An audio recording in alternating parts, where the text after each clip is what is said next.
Hi, I'm Felicia. And I'm Ryan. And this is Imzadi Podcast. Yeah!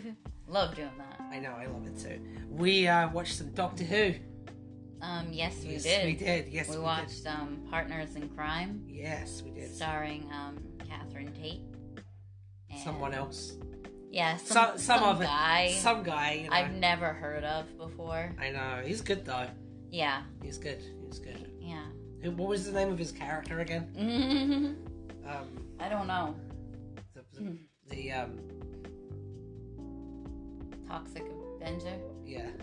Yeah. Yeah, he was the Toxic Avenger. We watched we watched the Toxic Avenger. Yeah. And anyway, this is a pretty solid Russell story, I would say. It's really funny that yes, it is. It's really funny that you brought Toxic Avenger. Yeah. It's my favourite part in the Toxic Avenger is when that dude's like lifting the weights and he just goes FAT! Which is a very thematically appropriate to the discussion, which we will get into. Exactly. So we start out with Donna going to a conference. Yes, we do. She's walking all confident down the street with her. I know, very business power suit. Yeah, I know that she got from Asda. Is that a reference that you would get? Do you know what Asda is? I do, yeah. Okay. I've been to England. Do you know that's Asda price? Do you know what that is? No. You're supposed to say that's Asda price, and then you go, and like I just did it there, but you can't see it because this isn't visual. But you slap your booty, and there's change in your booty, so it just goes like ch. Yeah. Yeah. Cool. Like that. Yeah. It's really relevant to this episode. Yeah, you guys have a lot of change over there. Yeah, yeah. And not enough change. Mm-hmm. Like a change in government, for example. Oh, sorry. Yeah, you're really, getting off here. I am. Well, it's because every episode that we've reviewed lately, I've hated. And it's, really drained me full of energy. And I really like this one. I like this one a hell of a lot. So I'm just full of, pep. Yeah, it's a great episode. Full of piss and vinegar right now. It is great. It's really great. And, the more you think about it, the better it is. So, as you were saying with the plot recap. Yeah, no, we just usually go one by one, you know? Mm-hmm. So we got the TED Talk. I feel like there's not much to say about the adipose TED Talk. I have one thing to say about it. I really like the this is not a scam energy. Oh yeah, it's 100% legal. Buy our timeshare. It reminds me of those ads where Tom Selleck is selling reverse mortgages. Yeah. Yeah, this is not a scam. I wouldn't take your house from you. Trust my mustache. I'm Tom Selleck. Oh my goodness. I'm in Blue Bloods. Yeah. So, and I guess the only other thing to mention is Penny Carter. She's the reporter. Oh yeah. Because she comes up a couple times. She does. In this episode. I get that she's kind of there to drive certain things forward, but she's there for exposition because she's someone for Miss Foster to explain stuff to, and she's also there so that Russell T Davies can take a dig at tabloid journalists. Because basically, while this era of Doctor Who was going, it was rampant with like the Sun and the Mail and stuff. Like they would put out fake spoilers of upcoming episodes of Doctor Who. I think there was one about Rose being turned into a Cyberwoman. No, it was Kylie Minogue. Kylie Minogue was going to be turned into a Cyberwoman. Oh, in the Christmas special, according to they used to say outrageous shit like this. So I think that she exists just so that David Tennant can tell her to make stuff up. I think this can have that little zing. This episode is very Scooby-Doo. Yes, it is. It's extremely Scooby-Doo.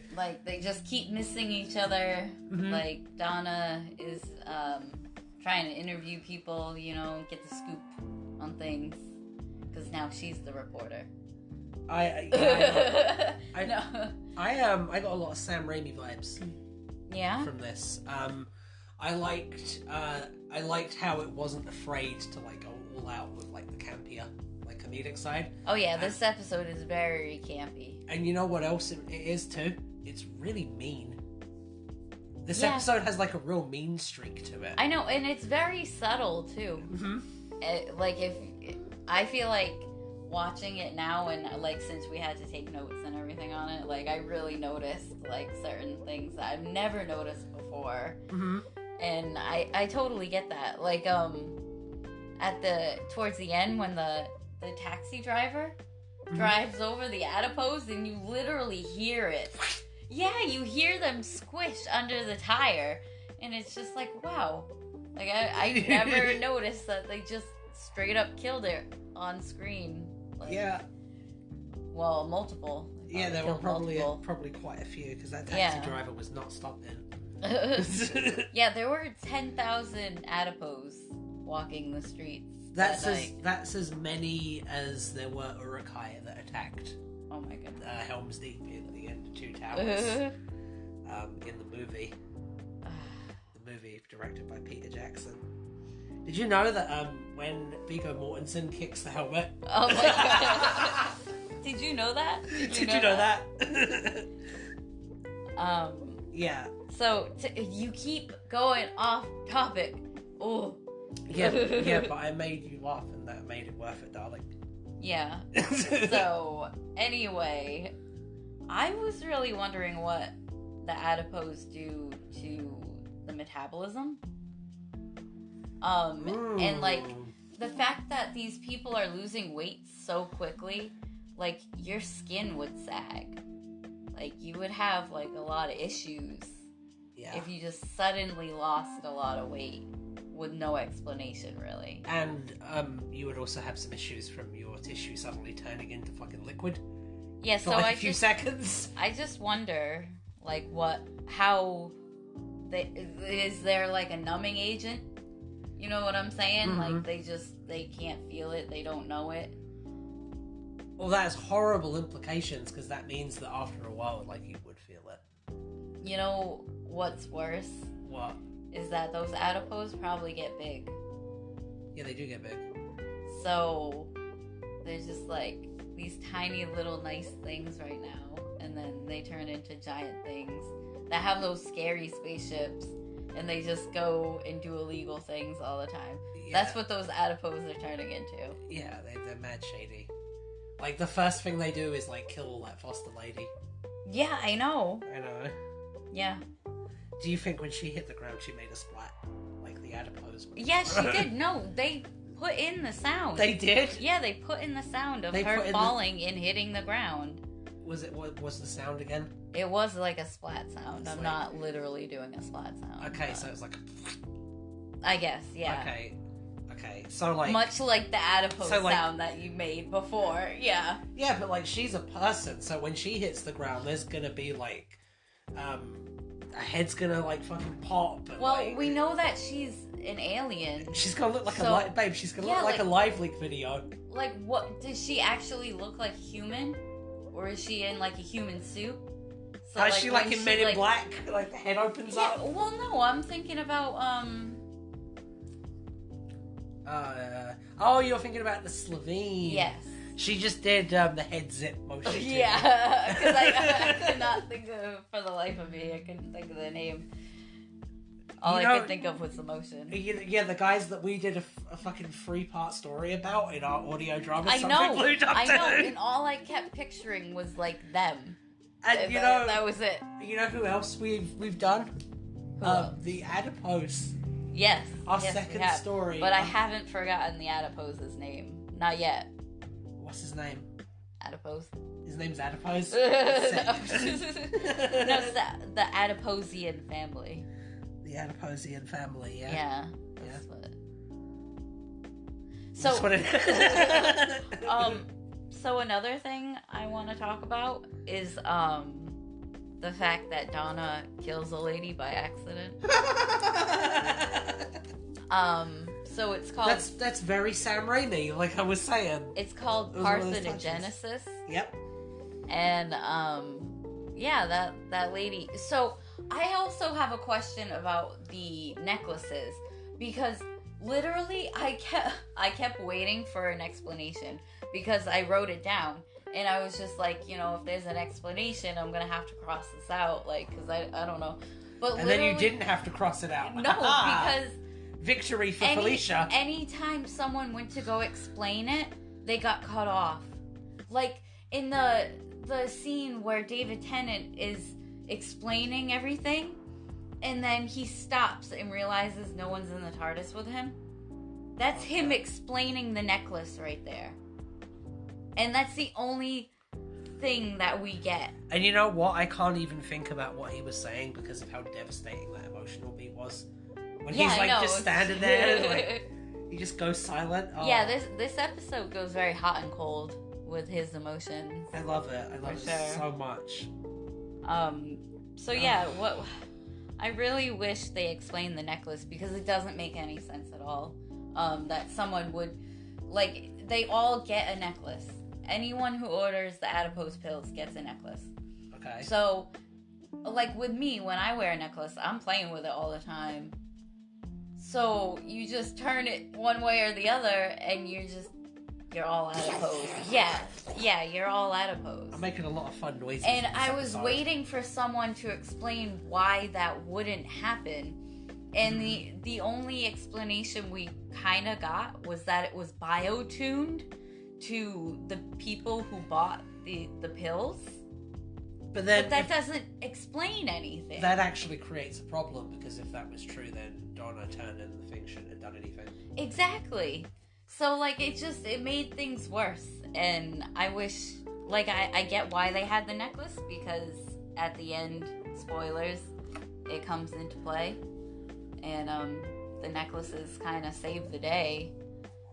So, I think with how important the necklaces were, we should have gotten an explanation. Yes, there should have been a very clear explanation of how it worked.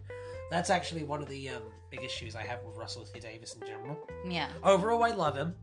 Don't get crazy. Mm-hmm. But one of his weaknesses, because every writer has strengths and weaknesses, is his use of technobabble. Yeah. Sometimes it doesn't correspond with what's happening at all. Yeah, sometimes it makes no sense at all. I know, it's like, it's a flibble wibble wibble wibble.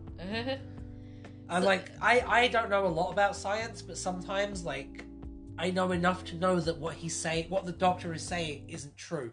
Yeah. Or is wrong.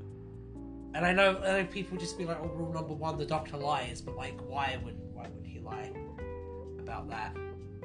Another question I have. Yes. Are you all set with that? I am all set. I didn't mean to cut it off. No, I was actually petering off. So I really want to ask you this. Yeah. Do you think adipose have the memories of the people that they once were? No. No? They're just new entities? Yeah, absolutely. Yeah? Yeah, absolutely.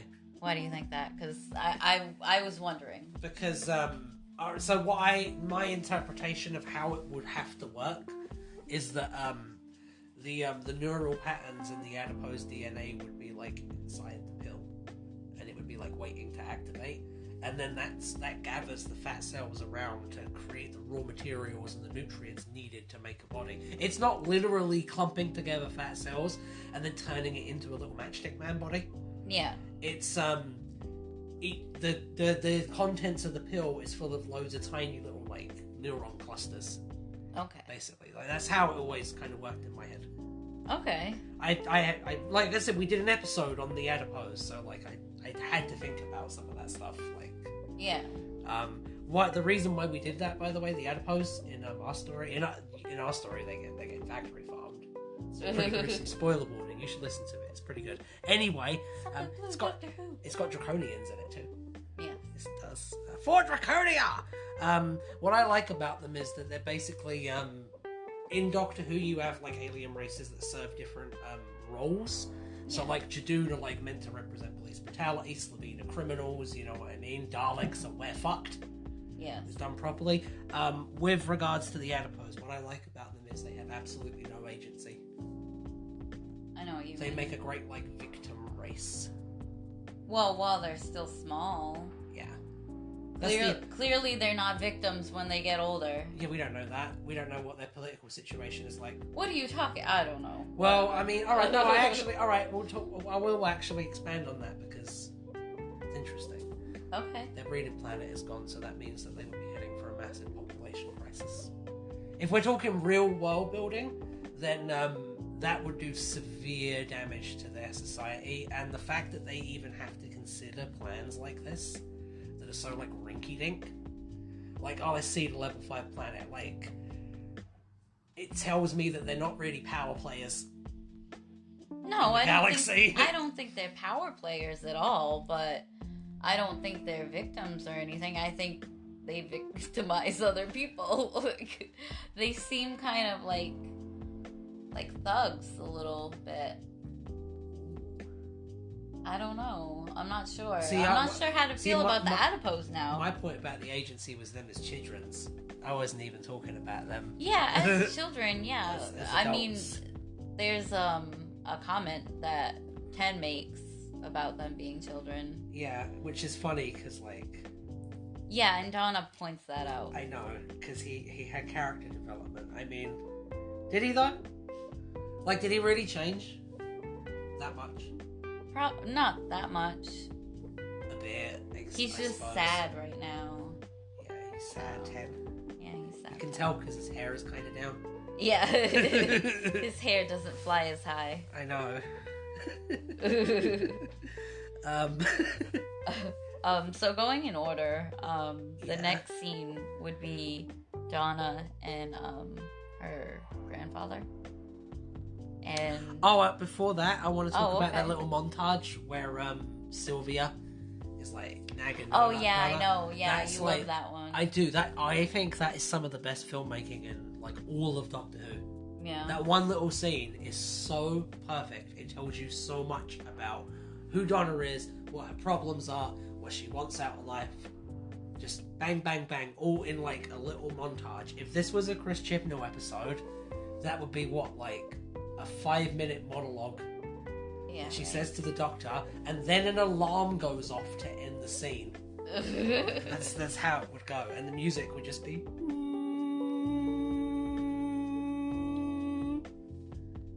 You could have felt free to jump in at any point there with conversation, so there wasn't dead air. No, we're just doing this now? Okay. Yes. Yeah. Okay. We're doing it. Okay, this is the Imzadi Silent Podcast. Enjoy the music.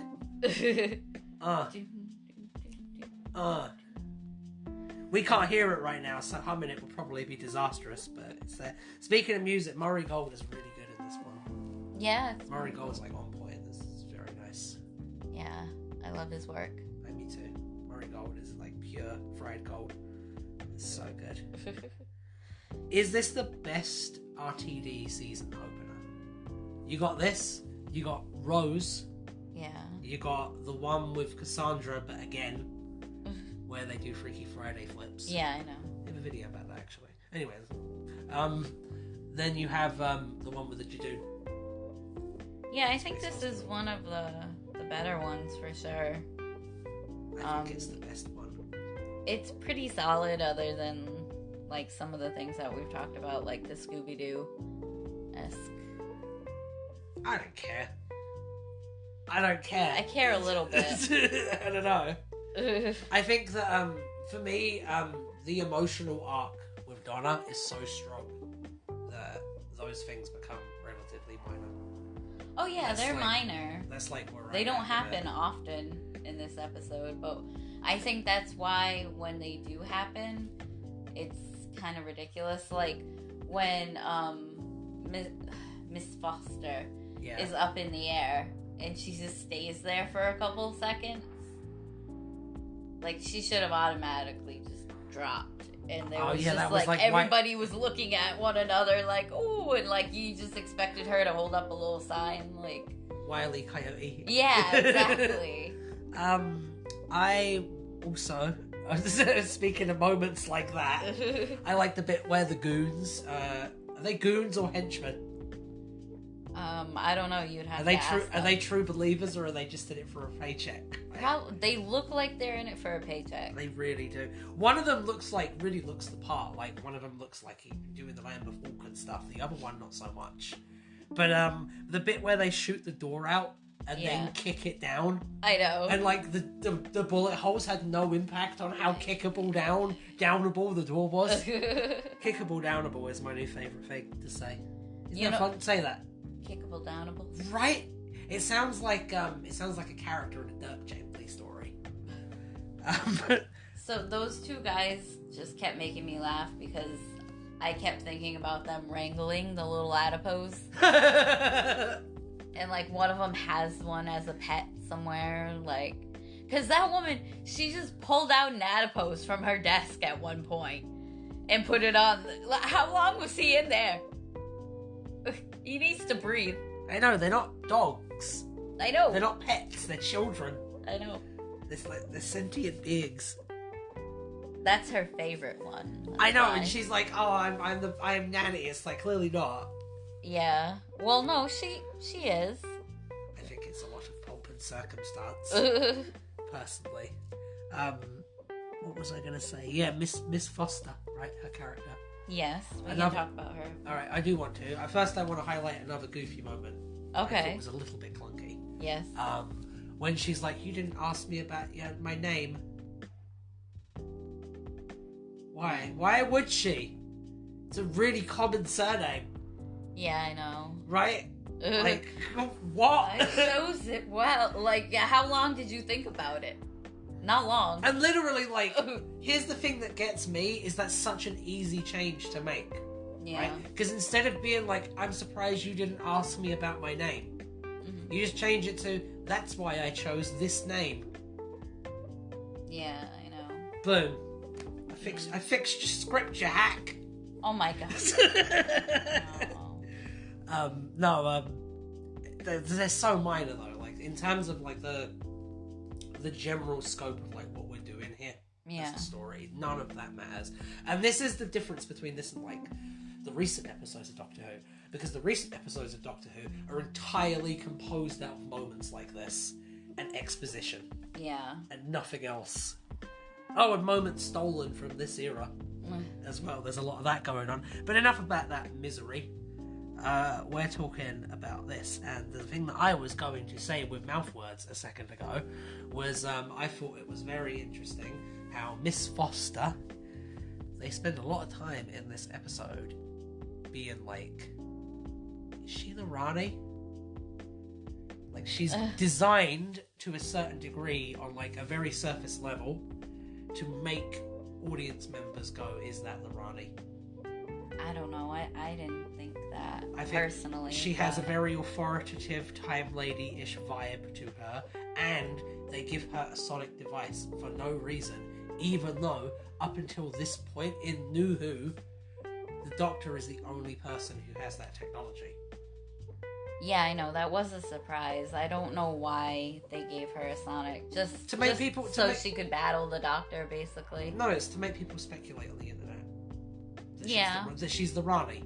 I guarantee that's what it's there for. It's just clever, like, RTD. Like, as well as being a good producer, he's a really good, like, marketing person. And I'm pretty sure they put the clip of her doing the sonic thing, like, in, like, a preview for this episode. Oh, okay. So I think it was actively there to create speculation. A lot of stuff in this era of Doctor Who is actively there to create speculation. Gotta get the views. You got it, man, and it's very well implemented because it never gets in the way of the story. Like, none of what I just described is a problem because none of it stands in front of anything. Yeah. None of it, like, calls attention to itself either. I thought that was very clever, personally. Yeah. Another thing I wanted to talk about was minor characters in this.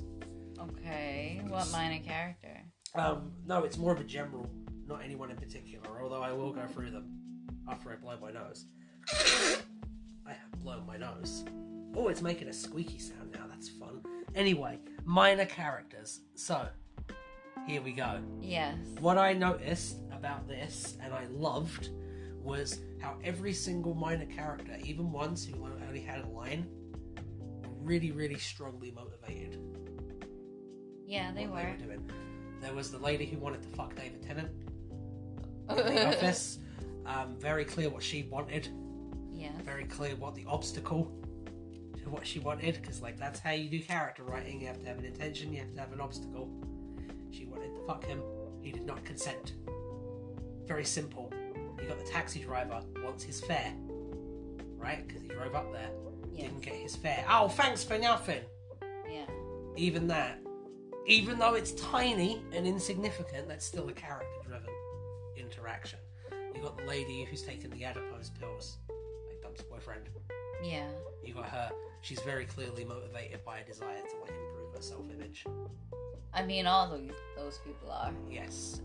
That's why they're taking the adipose pills. With her obstacle is that she's an ugly person on the inside. Yeah. As evidenced by the fact that as soon as she loses weight, she decides to break off with someone. Mm-hmm. Shows someone prone to superficiality in their relationships. Yes. One little line tells you so much about this person. Russell's a genius, and that's the point I was going to make, is even the tiny characters who have like no real stake in the story, they get something. Yes. I think about even in that terrible episode with like the you remember with Ted and Rose with the girls having like the abusive dad? Yeah. The scribble monster? Yeah. The bloke who's like, oh, it's a cancer wax! Oh, the cancel! Even he, very strongly motivated. Just like a thing in this era, yeah, and like that was something that really, really struck me. Now you do a point. I actually don't have much left, other than like the ending. Yeah, let's talk. I wanted to talk about Donna's character arc. Okay. Because that was something. I feel like most of her character arc happened off screen while we weren't looking. I don't. I think that there's a very clear like change going on in the. Well, it's more about like how things are perceived around her. I'm getting confused. I'm sorry. You fucked me up. I'm sorry. You messed me up completely there. Oh my god. Yeah. What I like about this is that everybody underestimates Donna in this episode, including the Doctor. Even the Doctor like doesn't give her respect in this. Oh yeah. Right? And the thing that I thought was interesting was when it turns out that Donna has the second pendant. Yes. It's not. I've seen people complain about this too. I've seen the complaint. All she contributes to the story is having a necklace, right? And it's like, no, that's wrong. That's an incorrect opinion. You have a wrong opinion if you believe that. The correct opinion is this. Tell us. Okay, the only reason she had that necklace in the first place is because she did the detective work. And the only reason she did the detective work is because she was changed by meeting the Doctor in the first place. Yes. That pendant is a representation of her growth as a character. And that's why she has access to it, which allows them to save the day. Alright. Which is why this might be... I think New Who in general has a bit of a climax problem. Yeah. A lot of the climaxes are very unsatisfactory, in my opinion. There's a lot of like, the Doctor does a speech and then the alien dies. And in this one, it was tied to the emotional through line of the characters in a really strong way. Okay. The necklace, and I really, really, really liked that. I fucks with it. Yeah, I wish they explained the necklace more. That's all. Yeah, I agree. That's my only issue with this episode, is the necklace, really. Okay. I'm sorry. I know the necklace kind of hinges on everything. I don't think it's that important. Personally, I think that it's something that could definitely be improved. Yeah. I definitely agree with you. They could have added in a line, but like when they did that bit where she had the second necklace, I still felt something. I still felt the moment of triumph. Oh yeah, for sure. Like, that knowing the stuff about the necklace not making sense like didn't stop me from feeling that. Okay. It didn't take me out. Yeah. And I think that's partially because he's very good at writing those emotional moments, and it's also because David Tennant and Catherine Tate are very, very, very good. Mm-hmm. They're very, very, very good. That's the guy's name, David Tennant. Oh my goodness. Thank God you thought of it. I know. So yeah, the climax to this one is kind of a banger. Oh yeah, for sure. Are we saying it? Oh, spoilers on the end of this episode. Oh yeah, spoilers for this 20-year-old episode of Doctor Who. Whatever. People can pick it up whenever they want to pick it up. That's the whole point.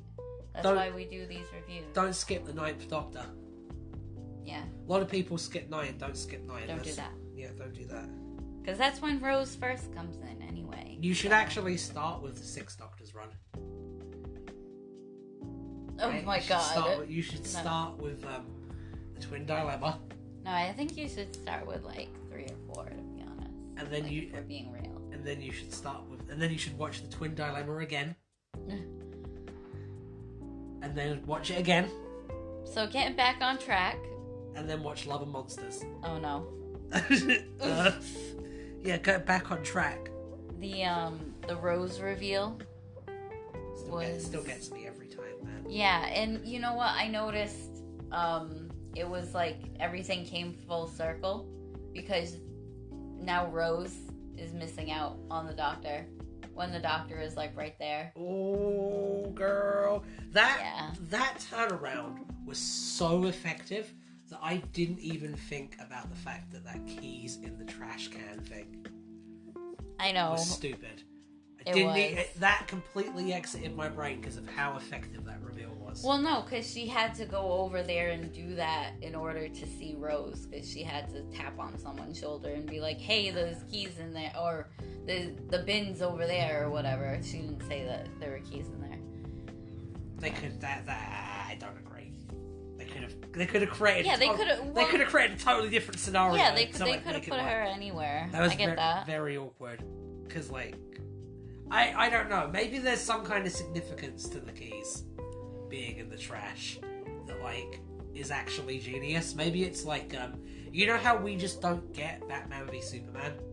Like it's too smart for us. Oh my god. The jar of piss. Yeah. Maybe this is like the jar of piss. Yeah, it's our jar of piss. It's our jar of piss. No, that's not true. We've had lots of jars of piss over the course of this fucking podcast. Yeah. Hey, remember the Morbius review? No, I enjoyed doing Morbius more than I did like Power of the Doctor. Me too, actually. I laughed very hard watching Morbius. We at least had fun. That's true, because I am largely stone-faced when we watch current Doctor Who. So, is there anything else? No, I'm done. We should cover? Oh, I really liked how he set up the story arcs with the bees disappearing and the lost planet. Bees disappearing. Yeah, that. Because what I really liked about it was that they were brought up in really separate scenes. Yeah. Because a good twist is when two pieces of information that seem separate are actually the same piece of information. The bees disappearing and the adipose planet being lost are the same piece of information. Technically, so is why is Rose here? Yeah. As well. And, like, it's very basic, because, I mean, this is a show for tiny babies. Oh, my goodness. But it is. I mean, it's a family show. People get really weird about that. But, like, this episode you might as well call it simple done really, really well. Okay. Like, on every front. Like, nothing in this episode is, like, that complex or multi-layered, but all of it, they just go like, bang! Yeah. You know what I mean? Bang, here's your main character. Bang, here's your mystery. Bang, here's your emotional stakes. Bang, here's Bernard Cribbins. Need I say more? No. Need I say more? I feel like that's a pretty good place to end. Oh, wait, what would you give this episode? Oh yeah, we gotta do the ratings. Yeah, we always forget to do the ratings. 8 out of 10. I will still stick with my 7. I'm giving it 8 because the more I think about it, the more stuff I liked about it, and I'm actually gonna leave us with a 4. It's really exciting to think that Doctor Who can be this good again. Yeah, and I'm excited for. Might get that. I've been like a little bit skeptical, to be honest, about like the fact that David Tennant's coming back. Yeah. And watching. As soon as he came up on screen, though, all of my fears and worries went away. I don't know why. Like it was just. What you mean? You mean like when she regenerated? Yeah. And he was like, "What? Yeah. What?" It was just like, yeah. And everything was lovely once like, again. Putting on a really nice pair of slippers. It's like slipping into a warm bath. Yeah.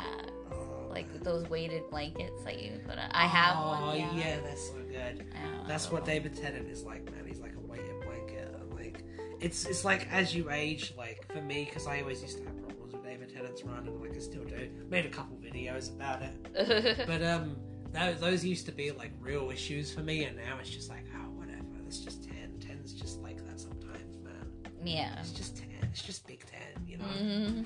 Our cat is going crazy right now back there. Yeah, I feel like this is probably...